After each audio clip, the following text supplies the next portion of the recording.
friends around the world. Julie here, and I'm on the boat headed from the South Island of New Zealand to the North Island of New Zealand.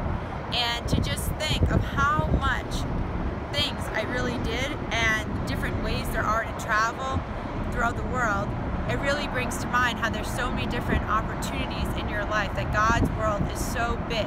And sometimes people get so stuck in their ways of doing things that they think, I have to work my life away, or I have to do this and there's no way out. And with God, there's always multiple ways you could do things. When I was a mental health therapist, you wouldn't be surprised by how many people actually told me, well, they had clinical depression, and they would claim that there's a such thing as clinical depression, but there's also situational depression, and they would say, I'm so sad, and I'd say, well, what do you enjoy? What makes you happy in life?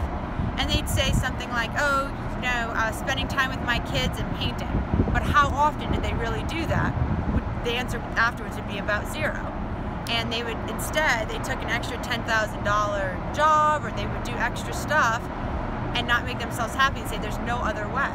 But with God, there's always an extra way. You could sell your painting, and then that makes it $10,000, and you can still do what you love.